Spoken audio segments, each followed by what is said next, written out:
So Liverpool had a big chance through Harvey Elliott. Actually, it was probably the best football Liverpool put together in the first half. And Elliott arrives onto it, and he doesn't do one thing nor the other. He doesn't place it, nor does he smash it. He just kind of tamely hits it back straight at the keeper. And that was a shame because, we'll speak about Elliott in a bit more detail, because Elliott was lively. And it looked like an Elliott. We've seen him come into games, and sort of really try and stamp his authority and make an impact because he looks like he's desperate to play. He looked to me like he was trying to do that from the start tonight. I don't know what you made of him. Yeah, he was. He seemed to be dropping a little bit deeper than his compatriot on the other side, being Curtis. He was showing for the ball a lot more. He was trying to do things, and I think he was fairly successful in the first half, particularly. He was doing a lot to knit play together between defence and attack, and to be that conduit that the play was moving through. I was really impressed with Elliott today, to be fair. He did get caught in two minds with his chance. For me, it was a case of, I think he's actively trying to keep the ball down. Yeah. And in doing that, he's just placed it rather than actually putting his laces through it, which is fair. It was a shame it just wasn't further into the corner, because it would have been it was a lovely piece of play, and it was the best piece of football we played so far in the game. Obviously, it comes through Szoboszlai, because what doesn't in this Liverpool team anymore? But yeah, I was really impressed with Elliott, and surprised that he went off as well. I think I understand why, partially because of this reputation that he's got for not playing 90 minutes at this point, being an impact player, and he really doesn't play 90 minutes all that often. If you look back on it, I don't think. No. It's a rare occurrence, and that might be something in his physiology that the sports scientists have come up with. But whatever the reason is, he went off, and he didn't look happy to go off at all. He looked fuming, to be honest with you, and I'll come to you on that, because Sparrow mentioned that he doesn't play 90 minutes often, and for a long time you could have put that down to sort of managing his minutes, because he was so young, he was so raw.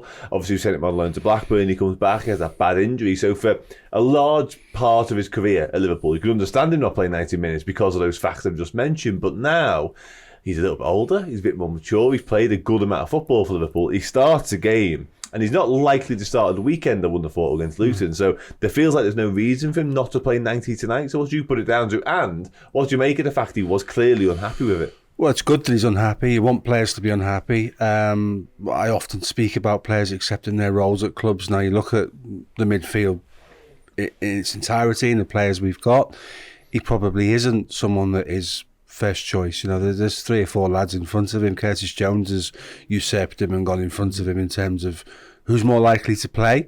When you've got the likes of McAllister, you've got Gravenberch, you've got Szoboszlai, and obviously Szoboszlai started, but when you're looking to make changes, he refreshed the whole midfield.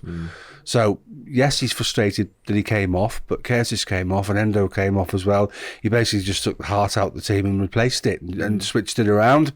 It's a difficult one for Harvey. You know, he didn't cost a lot of money when he came to the club, and he came to the club as a bit of a wonder kid, and he's been now with us for a few years, and he's talented boy, but in the grand scheme of things, in terms of a meritocracy and skill level and what he gives to the side, I don't see him in front of Szoboszlai, Gravenberch, McAllister. I don't see him in front of them. And if we dip into the transfer market in January and buy the lad from Brazil, that could be another one that pushes him slightly further down the pecking order. We've seen this time and time again with footballers. He's no better than some of the other footballers that have wanted to play in the heart of our midfield, just haven't been good enough. If he accepts the fact that he's going to get 50 minutes, 40 minutes, 30 minutes from time to time, he's in the best part of an hour today, and accepts his role in the club, then great. But that's the first signs of him wanting more than he's getting. And that might go on to be a reoccurring theme because he's not better than the players that are playing in front of him. And this new midfield we've got is a physicality wise, they are streets ahead of him. You know, we were laughing and joking, saying, you know, he's got socks pulled all the way up to his shorts. You know, small legs, can't generate the pace that some of the other lads get over the ground that quickly. He's technically very good, but I just wonder, in terms of the medium to longer term, and the picture that there is within the football club is, how does he put himself in a position to play instead of Szoboszlai? I can't see that happening. Is he a sort of a come on for Mo Salah? He can play there, but your transition goes out the window in terms of breaking with pace when he's there, because it just doesn't happen. So there's a bit of a conundrum with him. Where do we play him? And the fact that we're playing with 2 8s pushed quite high and a base of the midfield. I thought that would actually help him, but it doesn't appear to be. So I think he's got some decisions to make about his role in the club, and the club's got some decisions to make about that too for me. Yeah, it's a difficult one, that. And I put his frustration tonight down. I said it straight away in the watch-along report. I put that down to, he thought he was having a good game. I think he thought he was playing well, and he was sort of integral to what Liverpool were doing well, and I kind of agree with him, to be honest. And also the fact that he knows he's not sort of number 1, number 2 in the pecking order. So every time he is playing, and he is playing well, he wants to stay on the pitch because he's desperate to play football for Liverpool. We know that. He's a Red at heart. He absolutely loves playing for his football club. So every opportunity he gets, he wants to make the most of it. And we've seen that with his little cameo appearances and stuff like that, and I love him for that. I take your point about he's not of a Szoboszlai level or a Gravenberch level or probably McAllister level. I think him and Curtis Jones aren't a million miles apart, to be honest, but it's an interesting one, and he has had an interesting career so far for Liverpool. I honestly think he was really good tonight, and I think what he did well tonight, Jamie, I'll come to you on it. I think what he did well tonight, as well as all the impressive attacking stuff, he actually sort of keeps the ball alive for the opening goal in the end. As well as all that, I think he actually defended pretty well, albeit he is obviously lacking a lot of the physicality Steve mentions there. He's not big, he's not strong, he's not even quick. I was the first one to call him out for performance last year at Bournemouth away when Philip Billing absolutely manhandled him, like bullied him out of the game. Harvey Elliott didn't get a kick. But I thought tonight, from that point of view, what he did well was he got himself in the right positions time and time again. There's a moment where there's 2-1 and Elliott didn't gamble on either one. He stayed in sort of his right lane and he won the ball back for us. So overall, I was really pleased with Elliott tonight. I was, and I got his frustration.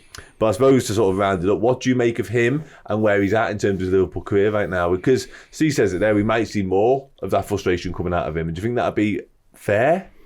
I think so. I mean, Paul's mentioned it on the show a few times. Like, sometimes you just need some footballers who are good at playing football and will be part of the squad, like, going forward. They don't need to be world beaters. They don't need to be world class, but they need to come in and do a job when you ask them to.